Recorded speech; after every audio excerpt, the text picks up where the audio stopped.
Antes de qualquer coisa, preciso compartilhar algo importante sobre sua vida. Se você está assistindo a este vídeo, não pense que é por acaso. Foi o próprio Jesus quem te trouxe até aqui, e ele me enviou com uma mensagem que pode virar sua compreensão sobre salvação de cabeça para baixo. Meu nome é Marcos Whitfield. Tenho 32 anos e trabalho como bombeiro em Phoenix, no estado do Arizona, há 8 anos. Sempre me considerei cristão. Cresci frequentando a igreja batista da minha cidade, participava de praticamente todos os cultos, fazia parte do coral e me envolvia nos eventos como voluntário. Para muitos eu era o exemplo de alguém salvo, mas a verdade é que eu vivia uma ilusão. No dia 12 de março deste ano, uma terça-feira comum, tudo mudou. Atendíamos a um chamado de emergência. Um prédio comercial pegando fogo no centro. O incêndio se alastrava rapidamente e havia pessoas presas no terceiro andar. Minha equipe entrou para resgatá-las. O ambiente era caótico, calor extremo, fumaça espessa, visibilidade quase zero. Salvamos 5 pessoas, mas quando voltei para garantir que não havia mais ninguém, uma viga do teto desabou sobre mim. A dor foi indescritível. Lembro-me de sentir meu capacete se desfazer, minha coluna quebrar e meus pulmões se encherem de fumaça e sangue. Fiquei preso sob os destroços por cerca de 20 minutos, até meus colegas me encontrarem. A caminho do hospital, meu coração parou 3 vezes. Na última parada, fiquei clinicamente morto por 4 minutos e 17 segundos. Foi nesse intervalo que minha existência foi transformada. Quando meu coração parou, tive a sensação de que minha alma foi arrancada do corpo, de forma rápida, violenta. Fui puxado por algo que parecia um túnel de escuridão profunda. Não havia luz no fim, só silêncio e trevas. Mas, de repente, me vi diante de algo indescritível. Não havia palavras humanas para descrever. Era como se estivesse diante do trono de Deus. E então Jesus apareceu. Mas não era a imagem suave que costumamos ver em quadros. Seus olhos pareciam chamas, e sua voz ecoava como o som de muitas águas. Sua presença era tão intensa que eu tremia. Ele não disse nada de imediato, apenas me olhou com um pesar profundo. Esse olhar me atravessou como uma espada. Então percebi que não estava sozinho. Ao meu redor havia uma multidão, milhares, talvez milhões de pessoas. Estavam em prantos, gritando, clamando por misericórdia. O mais chocante foi reconhecer muitos rostos. Eram cristãos conhecidos, pastores renomados, músicos gospel, evangelistas famosos, todos em total desespero. Jesus falou: "Você vê essa multidão, Marcos? São aqueles que me chamavam de Senhor, mas nunca viveram o que ensinei. Sabiam das Escrituras, mas ignoravam minha vontade. Cantavam sobre mim, pregavam sobre mim, mas seus corações estavam distantes. Viveram aparências, mas não a verdade." Naquele momento comecei a tremer. Ele continuou: "Há um versículo que muitos conhecem, mas quase ninguém leva a sério. Lucas 6, versículo 46. E por que me chamais Senhor, Senhor, e não fazeis o que eu vos mando? Este será o versículo que condenará multidões." Então ele me mostrou visões devastadoras, como se um filme passasse diante dos meus olhos. Vi cristãos vivendo uma fé de fachada. Pastores pregando santidade enquanto traíam suas esposas. Jovens liderando louvor, mas viciados em pornografia. Crentes cantando sobre perdão, mas alimentando ódio. Líderes enriquecendo às custas da fé alheia. Eles me conhecem de ouvir falar, Jesus disse com lágrimas nos olhos, mas nunca me conheceram de verdade. Amam a ideia de que eu existo, mas rejeitam minha autoridade. Querem o céu, mas não querem a cruz. Desejam as bênçãos, mas desprezam a obediência. Depois me levou a um lugar imenso, semelhante a uma biblioteca celestial. Havia um único livro aberto no centro, a Bíblia. Jesus apontou para ela e disse: "Esta é minha palavra." Está traduzida em quase todas as línguas, presente em milhões de lares, mas se tornou o livro mais ignorado dentro da igreja. Ele mostrou dados que me chocaram. A maioria dos cristãos americanos possui uma ou mais Bíblias em casa, mas menos de 20% lê regularmente. A maioria dos sermões é baseada em livros de homens, não na palavra pura de Deus. Os jovens gastam horas nas redes sociais, mas poucos minutos na Bíblia. Agora, ele disse, vou te mostrar o destino daqueles que ignoram minha palavra. De repente estávamos num tribunal celestial. Jesus estava no trono e uma fila interminável se formava diante dele. Todos ali se diziam cristãos, pastores, cantores, missionários, líderes. Cada um chegava com confiança. O primeiro, um pastor de uma mega igreja, disse: Senhor, preguei em teu nome, curei enfermos, libertei pessoas. E Jesus respondeu: Você jamais me obedeceu. Usou meu nome para construir seu próprio reino. Apartai-vos de mim, nunca vos conheci. O mesmo aconteceu com uma cantora gospel. Ela disse: Cantei para milhões, toquei corações. Jesus respondeu: Mas viveu em pecado, mentiu, buscou fama em meu nome. Nunca te conheci. Um por um, todos ouviam a mesma sentença. Haviam feito obras, mas não obedeceram. Então Jesus olhou para mim. Marcos, você também estava nesse caminho. Acreditava que frequentar a igreja era o suficiente, mas nunca me levou a sério. Sua fé era rasa, emocional, sem transformação. Naquele momento vi minha vida passar. Todas as vezes que preferi entretenimento à leitura da Bíblia. As mentiras pequenas, os rancores guardados, os pecados tolerados. Meu cristianismo era conveniente, seletivo. Jesus me perguntou: Você obedecia apenas o que não custava, mas meu reino é para os que tomam a cruz diariamente. Ele então me mostrou a minha própria igreja.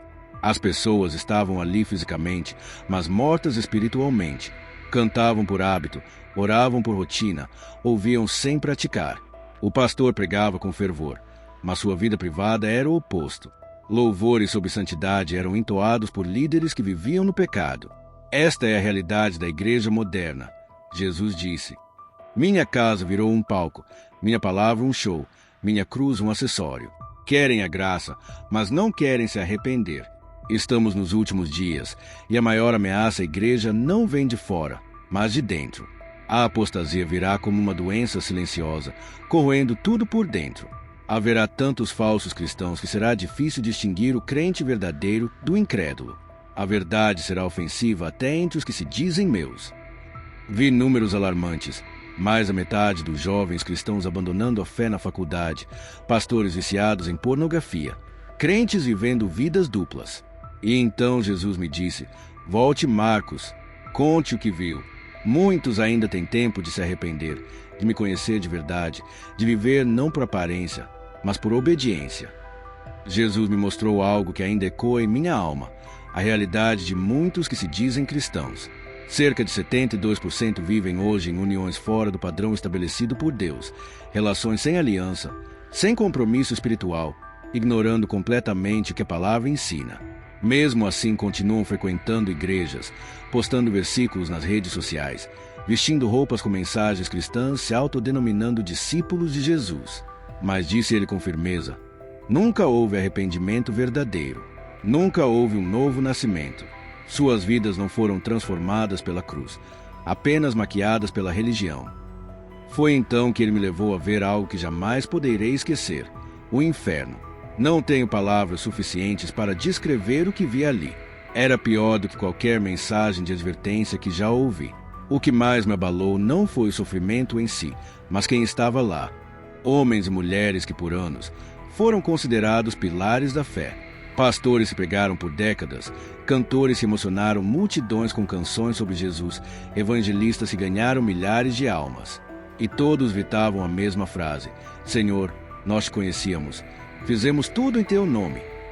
Mas a resposta era sempre a mesma: afastem-se de mim, nunca vos conheci, porque nunca obedeceram de verdade a minha palavra. Nesse momento Jesus se voltou para mim e disse algo que mudou minha vida: Marcos, eu não te trouxe aqui para te condenar. Te trouxe para te salvar e para que você alerte outros. Ainda há tempo para você, mas a maioria não terá essa chance. Ele me explicou algo fundamental. Conhecer sobre Jesus não é o mesmo que conhecer Jesus. Muitos sabem que nasci em Belém, que fui crucificado, que ressuscitei ao terceiro dia, disse ele. Mas isso é apenas informação. E informação sem transformação não salva ninguém. O que salva é relacionamento. E relacionamento exige obediência. Foi então que ele me mostrou um versículo que se tornou o alicerce da minha nova caminhada. Lucas 6, versículo 46. Por que me chamais Senhor, Senhor, e não fazeis o que eu vos mando? Jesus explicou: chamar-me de Senhor é reconhecer que sou o dono da sua vida. Mas muitos querem os benefícios do meu nome, sem aceitar o peso do meu governo. Eles querem perdão sem arrependimento, céu sem renúncia, bênção sem santidade. Naquele instante fui tomado por uma vergonha profunda. Percebi que por anos eu fui exatamente esse tipo de cristão. No domingo eu declarava Jesus como meu Senhor, mas de segunda a sábado era eu quem tomava as decisões, quem definia minhas prioridades. Jesus me disse: Senhor não é apenas um título bonito, é uma rendição completa. Quando alguém verdadeiramente me reconhece como Senhor, sua vida muda por inteiro. Seus hábitos, sua forma de tratar os outros, sua maneira de gastar dinheiro, seu tempo, sua carreira, seus relacionamentos. Tudo passa a ser guiado pela minha palavra. Ele me mostrou situações práticas do dia a dia, como devemos lidar com o nosso trabalho, família, amigos, decisões. Tudo sob obediência à vontade de Deus. O problema, disse ele, é que a maioria das igrejas modernas ensina as pessoas a aceitarem Jesus como Salvador, mas não como Senhor. Elas querem ser resgatadas, mas não governadas. Jesus então me revelou algo ainda mais profundo. Uma tribulação se aproxima, não para destruir a igreja, mas para purificá-la. Vou permitir que a igreja morna passe pelo fogo, disse ele. Não será apenas perseguição externa, mas uma exposição interna. Os que são verdadeiramente meus permanecerão, mas os falsos serão revelados. Ele me mostrou cenas do que está por vir. Igrejas se dividindo não por doutrina, mas entre os que obedecem à palavra e os que seguem apenas a cultura religiosa. Pastores sendo confrontados por suas próprias igrejas ao começarem a pregar arrependimento verdadeiro. Membros abandonando a fé ao perceberem que ela exige sacrifício real. Famílias cristãs sendo abaladas quando o membro decide seguir a Jesus de verdade e os outros escolhem a aparência religiosa. Você voltará ao seu corpo em breve, disse Jesus. E quando voltar, sua missão será avisar. Muitos vão zombar, outros vão tentar te calar, mas você precisa falar. O tempo está se esgotando. Jesus explicou que a igreja está passando por um período de peneira espiritual.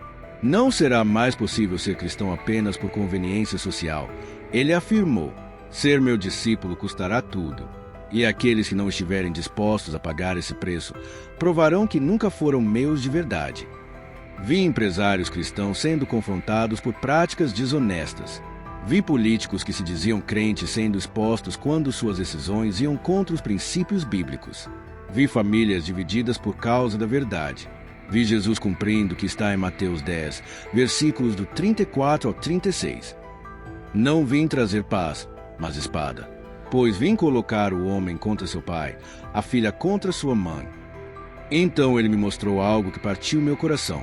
Minha própria família, minha esposa, meus filhos, meus pais, todos envolvidos com a igreja. Mas Jesus me revelou o estado real de cada um deles. Minha esposa, embora ativa nos cultos, carregava uma fé superficial, baseada em aparência. Meus pais, que eram exemplos de religiosidade, estavam presos em regras e tradições, mas distantes do Espírito. Meu irmão, que era músico no louvor, escondia vícios que destruíam sua alma.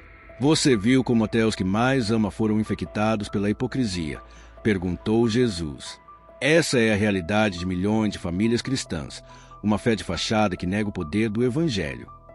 Jesus me mostrou minha igreja com os olhos dele, e o que vi foi chocante.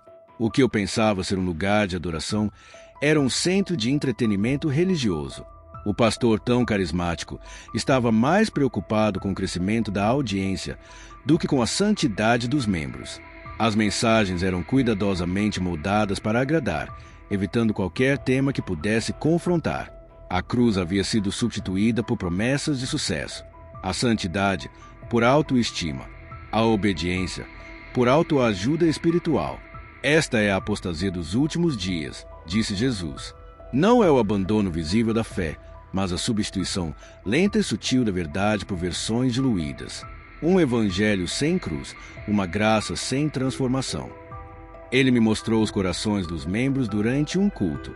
Vi pessoas cantando sobre entrega, mas pensando nos problemas da semana. Vi gente orando, mas julgando quem estava ao lado. Vi jovens atentos às telas, mas desligados de Deus. Transformaram minha casa num espetáculo, disse Jesus com lágrimas nos olhos. Estão mais interessados em serem vistos pelos outros do que em me encontrar. Isso é mais perigoso que pecado aberto, pois um pecador sabe que precisa de ajuda. Um religioso acredita que já está salvo. Ele me mostrou dados reais da igreja atual. Menos de 5% tem uma cosmovisão bíblica. A maioria toma decisões baseadas em sentimentos e cultura, não na Escritura. O Evangelho foi adaptado ao mundo, em vez de transformar o mundo. Por fim, Jesus me levou a ver o futuro da América. Vi perseguição, não vinda de fora, mas de dentro da própria igreja. Vi pastores sendo presos não por pregar, mas por se recusarem a aceitar as imposições do sistema. Vi igrejas sendo forçadas a escolher entre permanecerem fiéis ou manterem seus registros legais. Mas Jesus disse, essa perseguição será necessária. Vai separar os que são meus dos que apenas usam meu nome. O joio será arrancado e o trigo florescerá. Vi pequenos grupos se formando, pessoas simples, mas sinceras, estudando a Bíblia com fome real, famílias sendo restauradas, jovens deixando carreiras para seguir Jesus de todo o coração. Esse, ele disse, é o meu remanescente, e é com eles que eu vou fazer algo novo. Eles eram poucos, mas profundamente cheios do Espírito. Foi assim que Jesus descreveu os verdadeiros discípulos dos últimos dias, aqueles que manteriam viva a chama da verdade até o seu retorno. Antes de eu voltar à vida, ele me preparou para a realidade que enfrentaria. Marcos, quando você despertar, muitos não acreditarão no que você viu. Alguns vão dizer que foi apenas um sonho. Outros vão tentar explicar tudo com argumentos teológicos. Muitos tentarão te calar, mas você não pode desistir. Jesus então me deu orientações claras sobre o que fazer dali em diante. Primeiro, arrepender-me de verdade. Não apenas sentir remorso, mas renunciar completamente a tudo que me afastava dele. Segundo, me submeter a ele, não apenas como Salvador, mas como Senhor absoluto da minha vida. Terceiro, mergulhar na palavra, não como quem apenas lê para se consolar, mas como quem busca ouvir ordens de um rei. E por fim, falar com minha família e igreja com amor, mas sem diluir a verdade. Ele foi direto. Você perderá amizades, haverá rejeição. Alguns na igreja te verão como ameaça. Até mesmo sua família poderá se voltar contra você. Mas lembre-se, a eternidade das almas está em jogo. Nesse momento ele me mostrou um versículo que se tornou o lema da minha vida. Lucas 14, versículo 26 e 27. Se alguém vier a mim e não aborrecer pai, mãe, esposa, filhos, irmãos e até a própria vida, não pode ser meu discípulo. E quem não carrega sua cruz e me segue, não pode ser meu discípulo. Jesus explicou que aborrecer aqui não significa odiar, mas sim colocar-lhe acima de todos, inclusive de nós mesmos. Quando obedecer a Deus entra em conflito com agradar aos outros, até os mais próximos, a escolha de quem seguimos revela nossa fé. De repente, senti algo me puxando. Era como ser sugado de volta por um redemoinho invisível. Jesus sorriu e disse, agora é hora. Lembre-se de tudo o que viu. Sua missão começa. A sensação era como atravessar uma tempestade espiritual. Então veio a dor. Uma dor intensa em cada parte do meu corpo. Vozes começaram a surgir ao meu redor. Ele está voltando. Temos pulso, gritou um médico. Abri os olhos, vi luzes fortes, o teto do hospital, rostos assustados me cercando. Ao meu lado, minha esposa Sara, chorando, segurando minha mão. Você estava morto por mais de 4 minutos. Os médicos diziam que era um milagre, mas eu sabia que era mais do que isso. Era uma missão com propósito. Nos dias seguintes, enquanto me recuperava, cada detalhe do que havia visto me atormentava. Os gritos, a advertência de Jesus, a condição espiritual da igreja moderna. Assim que recebi alta, fui direto para o meu quarto, me ajoelhei. Pela primeira vez na vida fiz uma oração sem máscaras. Foi um arrependimento profundo, um desabafo da alma. Confessei tudo, não apenas pecados visíveis, mas cada atitude, cada pensamento que colocava minha vontade acima da vontade de Deus. Naquela noite abri a Bíblia, mas agora era diferente. Eu não lia mais em busca de consolo, eu lia para ser confrontado, corrigido, moldado. Quando cheguei em Lucas 6, versículo 46, chorei como criança, porque vocês me chamam de Senhor, Senhor, e não fazem o que eu digo. No dia seguinte, reuni minha família. Sara, Tom, de 9 anos, e Emma, de 7 anos, estavam assustados com minha seriedade. Contei tudo. Minha esposa tentou racionalizar. Amor foi um trauma. Talvez seja só sua mente tentando entender o que aconteceu. Mas quando comecei a revelar detalhes específicos da vida espiritual dela, coisas que apenas Deus poderia saber, o semblante dela mudou. Ela ficou pálida. Confrontei-a com amor. Falei sobre a incredulidade oculta por trás da rotina religiosa. Ela resistiu no começo, mas depois de muito choro, confessou que por anos duvidava da existência de Deus. Continuava crente apenas por medo de destruir nossa imagem e estabilidade familiar. Visitei meus pais na semana seguinte. Esperava que, como veteranos da fé, eles compreendessem, mas fui surpreendido. Quando falei sobre arrependimento genuíno e a urgência de abandonar o legalismo e as tradições vazias, meu pai me cortou. Nós te criamos na igreja, cristãos há mais de 40 anos. Você vem nos dar aula agora. Minha mãe ficou ainda mais ofendida quando mencionei o ressentimento e a amargura no coração dela. Você tem ideia do quanto sacrificamos por essa igreja? Ela disse visivelmente magoada. Meu irmão Kevin teve a pior reação. Quando toquei no vício secreto que Jesus havia me mostrado, ele explodiu. Você ficou louco. Agora, porque quase morreu, acha que pode nos julgar. Saiu batendo a porta. Ficamos semanas sem nos falar. Na igreja, a recepção também não foi como esperava. No primeiro domingo de volta, o pastor me convidou para compartilhar meu testemunho. Ele esperava algo inspirador, milagroso. Mas quando comecei a falar sobre pecado, arrependimento e obediência radical, a atmosfera mudou. O olhar do pastor endureceu. Depois do culto, ele me chamou. Marcos, agradeço seu testemunho, mas talvez seja melhor focar mais na graça, no amor. Nossa igreja é um lugar de acolhimento, não de julgamento. Expliquei que tudo o que eu estava dizendo era exatamente o que Jesus havia me mandado compartilhar. Ele me olhou com tristeza. Entendo que você passou por algo intenso, mas esse tipo de mensagem pode assustar as pessoas. Talvez você precise de tempo para se estabilizar espiritualmente. Nos meses seguintes, minha vida foi completamente transformada. Passei horas diárias estudando a Bíblia, não por obrigação, mas por fome. Cortei hábitos e influências que antes pareciam inofensivas. Parei de assistir conteúdos mundanos. Cancelei assinaturas que promoviam o que Deus abomina. Abandonei ambientes que não glorificavam a Deus. Comecei a jejuar, a orar de madrugada, a memorizar capítulos inteiros da Escritura. Minha vida se tornou uma busca apaixonada por Jesus. Sara, no início, resistiu. Achava que eu estava exagerando. Mas pouco a pouco, começou a se quebrantar. Oramos juntos, choramos juntos. Até que semanas depois, ela nasceu de novo. O brilho nos olhos dela era diferente. A transformação era visível. Com os nossos filhos começamos a ter cultos em casa. Estudávamos a Bíblia em família. Tom e Emma passaram a fazer perguntas profundas, mostrando um interesse real que eu nunca tinha visto antes.